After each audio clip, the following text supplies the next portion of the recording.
je suis super contente de vous retrouver aujourd'hui et je me suis dit, comme vous ne savez pas qui je suis, quels sont mes goûts et tout ça, j'ai pensé que c'était une bonne idée de commencer par vous présenter tout simplement mes livres préférés. Comme ça vous voyez, est-ce que je vais vous correspondre pour la suite, est-ce que je vous correspond pas du tout pour la suite. Alors la liste se compose de 14 histoires. Une saga et un livre occupent chacun une place. L'ordre a un impact, voilà, je me suis un petit peu troué le cerveau à décider d'un ordre. Donc on part du 14e pour remonter vers le numéro 1. C'est parti!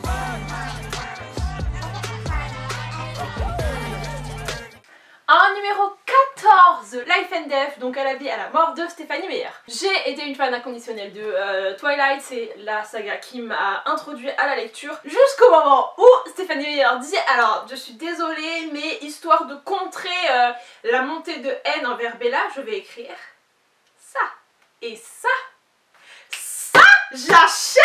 Stephanie Meyer a dit « Je vais refaire le tome 1 de Twilight, sauf que je vais échanger les sexes de tout le monde. » Donc Bella se retrouve à être Beau, Edward se retrouve à être Edith, et du coup, on recommence tout. Et pour une raison assez obscure, c'était 30 fois mieux. C'est le plus souvent le mec qui est paranormal. Trouvez-moi un paranormal où c'est la meuf qui est paranormale, à part 16 lunes. Voilà, le principe que le gars soit humain et qu'il doit se démerder avec une meuf qui puisse faire des choses assez incroyables. En numéro 13, on a un nouveau préféré, c'est une saga que j'ai découverte cette année et qui n'est pas finie. The Renegade de Marissa Meyer, ceci en version française. Quel est le deal? Le deal, c'est une dystopie et des personnes avec des pouvoirs un petit peu surnaturels ont commencé à apparaître, sauf que certains ont fait un petit peu n'importe quoi avec, ce qui fait qu'ils se sont attirés la haine d'un groupe de gens qui ont décidé de les chasser et de les tuer. Notre personnage principal qui s'appelle Nova, qui fait partie de cette société là, sachant qu'elle-même possède des pouvoirs. Je n'ai toujours pas compris, je ne sais pas pourquoi elle tue les gens comme elle, bref. Et donc sa société va lui dire, écoute, on a un plan de fou, tu vas aller en argent double dans cette société qui est chargée de protéger un petit peu cette école pour les gens supernaturels. Donc Nova elle dit, ok j'y vais et tout, pas de soucis. Qu'est-ce qui se passe quand elle tombe là-bas? Et il y a des gens qui sont très intéressants, dont un certain Adrian. Lui il est très intéressant et puis il est très gentil. Donc du coup elle se dit merde. Et le suspense qui sort de ça, la tension qui sort de ça est juste incroyable. L'action et l'intrigue, c'est vraiment pour moi le point fort de ce livre là. En position numéro 12, on part sur une romance, Obsession de Jennifer Armentrout. Si vous êtes familier avec la série de Lux, donc Obsidienne, Onyx, Opal et tout ça de Jennifer Armentrout, ceci est tout simplement un petit spin-off plus dans le New Adult, parce que la série de base est Young Adult. Moi je crois bien que c'était la première romance que j'ai lue, et du coup, étant donné que c'était mélangé un petit peu avec du paranormal, mais laissez tomber quoi. Est-ce qu'il y a besoin de lire la saga originale pour comprendre? Non. Est-ce que je vous conseille de le faire quand même? Oui, parce que la population ne sait pas, c'est que en fait il y a des extraterrestres qui vivent parmi nous depuis un long moment. Services secrets, eux, sont au courant. Ils les exploitent un petit peu puisque c'est la seule condition à laquelle ils acceptent qu'ils restent sur Terre. Voilà. Et donc il y a deux races d'extraterrestres qui sont arrivées sur Terre. Et les deux races sont ennemies. Pour simplifier, dans la saga Lux, on parle des gentils extraterrestres. Et là, notre personnage principal, c'est un méchant extraterrestre. C'est donc l'histoire de Serena qui doit avoir la petite vingtaine et qui assiste en fait au meurtre de sa meilleure amie par un extraterrestre gentil. Et en fait, elle a vu la scène, ce qui fait qu'elle est un danger pour les extraterrestres.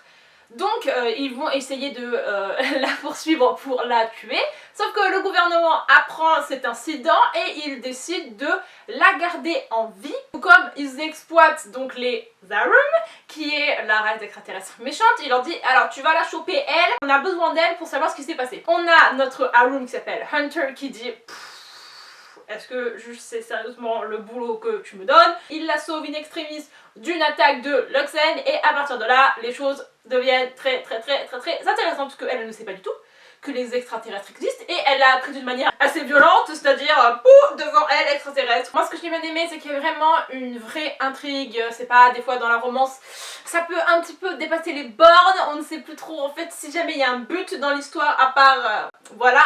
Là non, il y a un méchant, il y a du suspense, il y a des retournements de situation, bref, c'est une vraie bonne romance supernaturelle que je vous conseille. Pour continuer dans la romance, on va passer dans une autre catégorie de romance qui est la dark romance, et donc je vais vous parler de la saga des Hades Hangmen de Tilly Cole, aussi connu sous le nom des Hors-la-Loi.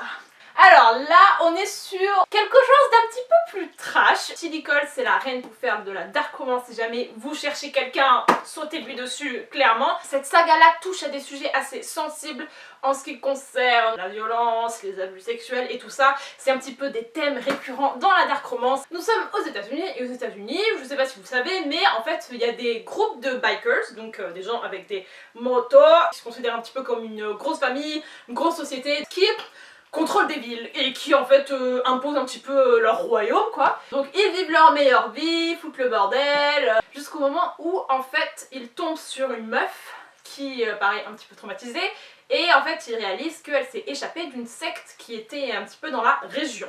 Tilly en fait a inventé cette histoire simplement parce qu'elle a rencontré quelqu'un qui venait d'une secte un petit peu du même genre. Cette secte là c'était pas rigolo du tout, c'était même assez affreux et donc en fait il se retrouve être touché par cette fille et il décide d'aller sauver les autres filles qui sont enfermées. Il faut être bien accroché à son ciel si jamais vous commencez dans la romance, c'est never, jamais en rêve. On continue dans la romance, cette fois-ci on va parler d'une romance contemporaine toute choupinette que j'adore et il s'agit de Archer's Voice de Mia Sheridan. J'ai adoré cette romance pour la simple et bonne raison que les personnages avaient pour une fois une attitude et une communication incroyable entre eux. Parce que des fois vous savez dans les romances, il y a des choses qui se passent et on se dit mais vous êtes sérieux, vous êtes des gamins quoi. Ben là non, ils sont adultes, ils se parlent malgré le fait que Archer est muet. Mais non, il est sourd, espèce de teubé!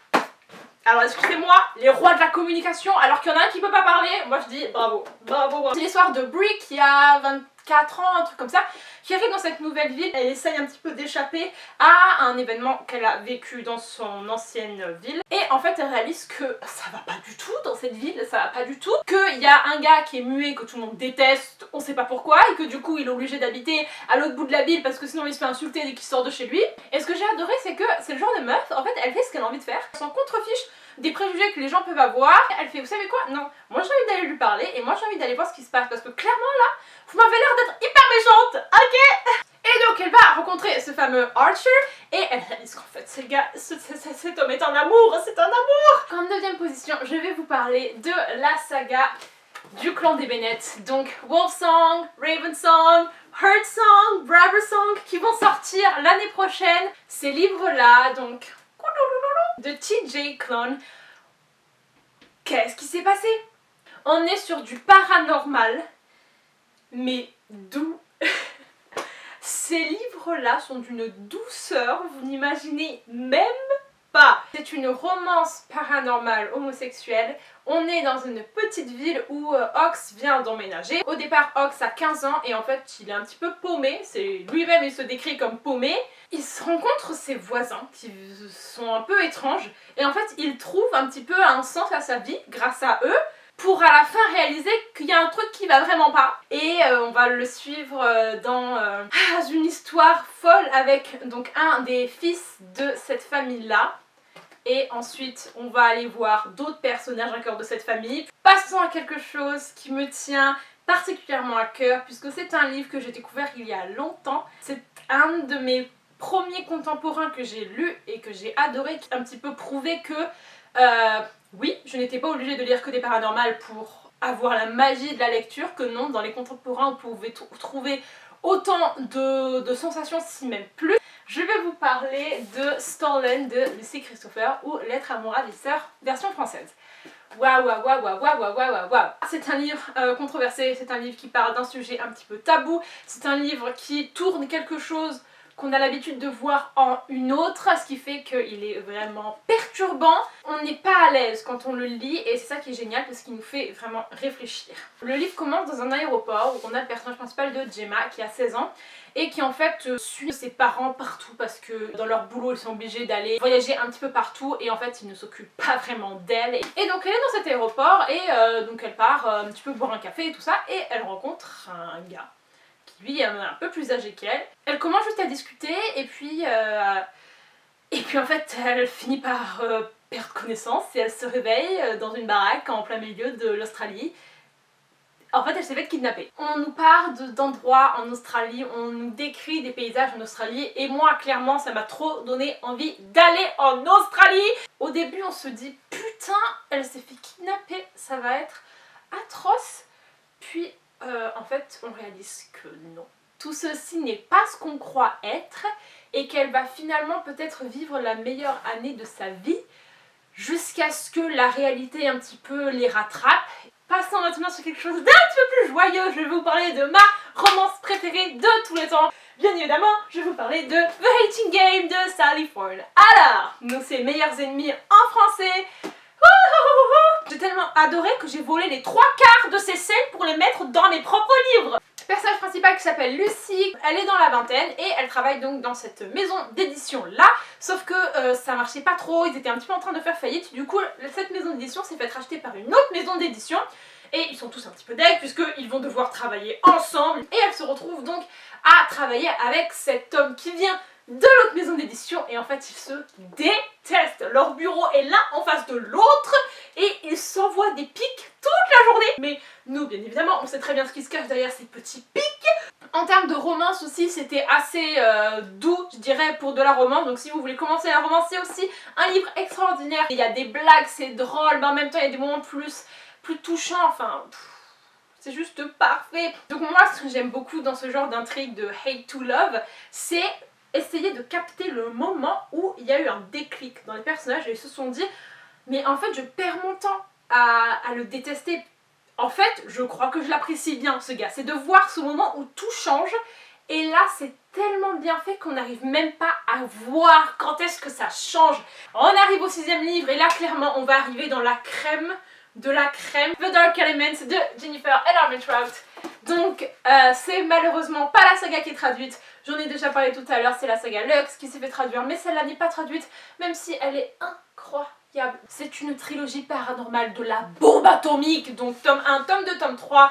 Ne vous me prenez pas, parce que c'est bien du Young Adult, c'est juste que ici c'est la représentation de la créature qu'on étudie dans ce livre, puisqu'en fait ce sont des démons qui sont capables d'aspirer l'âme des gens en se rapprochant de cette manière-là. Donc je vais tenir le tome 3 histoire d'être un petit peu plus à l'aise. Alors on est à Washington. Ce que la population ne sait pas, c'est que les démons sont parmi nous et qu'ils tuent pas mal d'humains. Et donc il y a aussi une autre race qui est là pour se charger de tuer ces démons qui sont les Warden, qui ne sont rien d'autre que des gargouilles. Mais croyez-moi, les gargouilles c'est au top du top.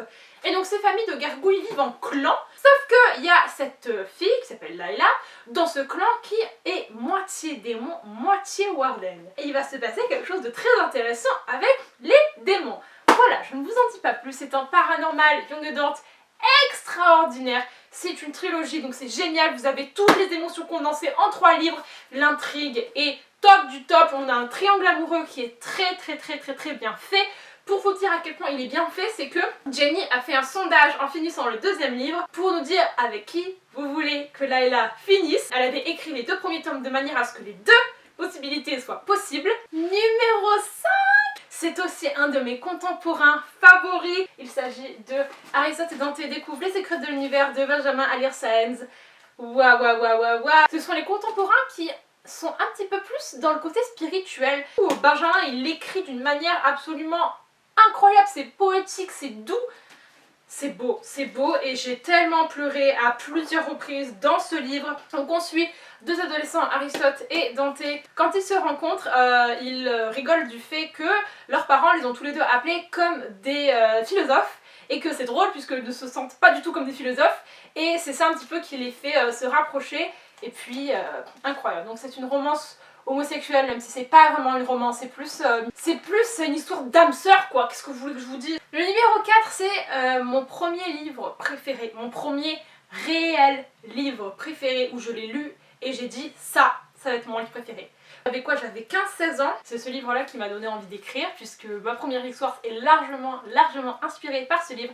Il s'agit des âmes vagabondes de Stéphanie Meyer. Mais personne ne parle de The Host qui et à un niveau intergalactique. Donc c'est une science-fiction. Les extraterrestres ont envahi la planète Terre. Ce sont des extraterrestres qui sont juste des âmes en fait. Elles s'appellent des âmes et qui sont la pureté, la bienveillance, le bien en fait. Et qui peuvent contrôler des personnes. Donc en fait elles ne peuvent pas vivre sous forme d'âmes. Vous avez vu peut-être le film où ils sont représentés par des petits filaments argentés comme ça. Afin de pouvoir vivre, il faut qu'elles se branchent à des corps. Et donc c'est ce qu'elles font, sauf que les humains ne sont pas très coopératifs, ils ne veulent pas se faire envahir. Et donc un groupe de résistance se forme et se cache. On suit l'histoire de Wanda qui est donc une petite âme et qui en fait est branchée dans ce corps d'une ancienne résistante, disons, et qui est chargée d'essayer de chercher dans la mémoire de ce corps où est-ce que sont cachés les autres résistants. Mélanie, qui est donc la personne qu'elle contrôle, reste consciente et en fait elle lui parle. Donc Wanda va parcourir les souvenirs de Mélanie et en fait elle va tomber amoureuse du mec de Mélanie à cause de tous les souvenirs que Mélanie lui balance. Et donc le principe de cette histoire c'est quoi? C'est que Wanda elle est complètement subjuguée par en fait les humains et elle a envie de rencontrer surtout le mec de Mélanie. Il y a des histoires d'amour qui sont croisées entre corps et âme. Waouh! Je vais maintenant arriver dans le top 3. Dans le top 3, il y a de la baston. Donc en troisième position, il y a à partir de maintenant la trilogie, enfin la saga Charmy de Tahereh Mafi, donc la saga Insaisissable. Qu'est-ce que c'est bordel? Insaisissable a été ma saga préférée depuis que j'ai 15 ans. Sauf que Tahereh a décidé de continuer la saga avec Restore Me, Defile Me, Imagine Me 3 ans plus tard. Malheureusement, je n'ai pas trop apprécié la direction dans laquelle elle a fait changer la saga de départ. Moi j'étais amoureuse, obsédée, j'étais la meilleure fan de toute la planète de la trilogie de base. C'était la première saga qui m'a vraiment donné envie de lire et de faire ça de ma vie en fait. Et surtout l'histoire quoi, les personnages, la manière dont c'est écrit. Waouh! Moi ça m'a révolutionné ce que je pensais qu'un livre pouvait être quoi. Donc là on est sur une dystopie. On suit donc le personnage de Juliette qui au départ a 17 ans, c'est pas pourquoi, a un espèce de pouvoir qui l'empêche de toucher les gens, puisque si elle touche quelqu'un, elle le tue. Ils choisissent de l'enfermer dans un asile jusqu'au jour où le gouvernement réalise qu'en fait elle pourrait peut-être être un atout. À partir de là, il se passe des choses et surtout, elle rencontre des gens. Il faut savoir que mon mari est dans cette histoire, je ne vous le présente pas, c'est juste la meilleure trilogie du monde. Jusqu'à ce que ça ne le soit plus. Et on arrive enfin avec le gagnant de la battle, le numéro 2, la trilogie préférée. Et elle a touché peu de gens connaissent cette trilogie-là. Et pour les gens qui la connaissent, on a 2 réactions très différentes. On a ceux qui disent « Mais vous êtes des grands malades ! C'est tiré par les cheveux, c'est tordu comme pas possible, c'est horrible, ça n'a pas de sens, c'est dégradant, c'est dégueulasse !» Et puis il y a ceux qui en fait sont totalement perdus dans leur obsession, tellement c'est bien.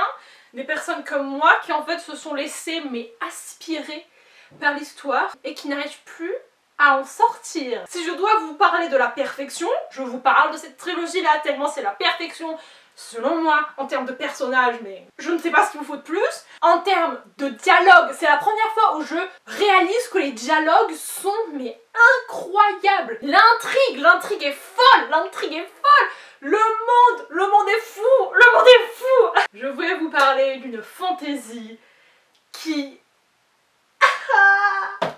romance homosexuelle, les amis, acclamez s'il vous plaît Katy Prince de C.S. Pacat. Je les ai en double simplement parce qu'il y a la version américaine et puis il y a la version australienne. C.S. Pacat, pour vous dire, a mis 6 mois pour écrire une scène. Ces livres-là ont été écrits dans une précision, dans une rigueur. Alors en fait, on est donc dans une fantaisie. On a 2 royaumes qui sont ennemis, donc le royaume de Aquilos et le royaume de Ver. Et en fait, donc dans chacun de ces royaumes, on a donc roi, reine et surtout des princes. Ce problème, c'est que dans un des royaumes, donc dans Aquilos, il y a un des princes qui décide en fait que il a envie d'être roi. Du coup, il va tuer son père et il va envoyer son frère en esclavage à Ver, histoire de n'avoir plus aucune concurrence. Donc en mode bitch please, dans ces pays-là, l'esclavage est quelque chose de très important, ça fait entièrement partie de la société. Et il y a tout type d'esclaves. En fait. Ce problème, c'est que ce putain de frère qui l'envoie à Vert est aussi la personne qui a tué un des princes de Vert pendant la guerre. Du coup, ils vont éviter de dire que c'est lui, parce que sinon il va arriver à Vert, il va se faire décapiter. Du coup, ils font croire qu'en fait c'est un esclave comme les autres, et ils l'offrent au prince de Vert, celui qui n'est pas mort. Je vous laisse imaginer la suite. En fait, non, je vous laisse pas imaginer la suite, puisque vous ne pouvez même pas imaginer. Vous ne pouvez même pas imaginer la suite. Accrochez-vous, bouclez vos ceintures, préparez-vous mentalement à être bombardés. Cette histoire-là est assez intense. On n'est pas là pour jouer au Playmobil. Insensible en ce qui concerne un petit peu l'exploitation, les abus sexuels et tout ça, abstenez-vous. Si je dois définir le Hate to Love, je le définis par cette trilogie-là. Et enfin, numéro 1. Mon livre préféré de tous les temps. Ce qui fait que ce livre-là est numéro 1, c'est qu'en plus d'avoir des personnages incroyables, une intrigue qui s'entremêle et qui se démêle d'une manière subjugante, c'est qu'en fait ce livre il m'a touchée particulièrement et que au moment de ma vie où je l'ai lu, c'était le moment où j'en avais besoin. C'est un livre qui m'a aidée, c'est un livre quand vous le lisez que vous avez l'impression en fait qu'il vous est destiné à vous. Je vais vous parler de I'll Give You the Sun de Jandy Nelson. Le soleil est pour toi en version française. Je sais même pas comment l'expliquer. C'est le genre de livre que, en fait, quand on l'explique, on voit pas, on comprend pas à quel point ça peut être bouleversant. Sauf que tu le lis et là tu comprends. Parce qu'en fait, c'est pas tellement l'histoire qui est bouleversante, mais c'est la manière dont l'histoire est racontée. On suit des jumeaux, Noah et Jude, qui en fait sont un petit peu artistes. Noah, lui, sa passion c'est de dessiner et de peindre, tandis que Jude, elle va créer un petit peu ses habits, elle fait de la couture et tout ça. Il y a un événement qui va les bouleverser à jamais. Leur mère meurt quand ils ont 13 ans. Et à partir de là, toute leur vie va être chamboulée. On suit les deux personnages, donc on a leurs deux points de vue, sauf que là où c'est renversant, c'est qu'on a le point de vue de Noah quand ils ont 13 ans, suite à la nouvelle du décès de leur mère, et on a le point de vue de Jude quand elle a 16 ans. D'un côté, donc on a l'histoire de Noah qui essaie un petit peu de comprendre qui il est, qu'est-ce qu'il fait là, et notamment il explore sa sexualité puisque il se retrouve à être attiré par son voisin. Puis de l'autre côté on a Jude qui elle en fait c'est... L'histoire n'a rien à voir mais on ne sait pas si elle est plus ou moins poignante. En fait c'est ça, on n'a pas de préféré. En fait les deux vont ensemble. Jude elle de son côté en fait elle cherche un petit peu à guérir d'un événement traumatisant qui lui est arrivé dont elle n'a parlé à personne. Et pareil en fait elle essaye de se chercher elle-même une identité. Et maintenant que leur mère est morte, ils n'ont plus de repères puisque avant c'était toujours lui le meilleur, elle la meilleure, lui le plus ci, elle le plus ça. Et il faut qu'ils se définissent par eux-mêmes. Ma petite caméra a royalement plus de batterie lorsque je voulais finir cette vidéo. Donc nous ne sommes pas le même jour même si j'ai tenté de vous leurrer. Donc voilà, j'espère que cette liste vous a plu, que vous avez pu me dénicher des livres que vous avez envie de lire. Et peut-être aussi que certains de mes livres préférés sont aussi les vôtres. On va pouvoir s'entendre, ça c'est cool. Je vous fais des gros bisous et on se retrouve dans une prochaine vidéo. Bye bye.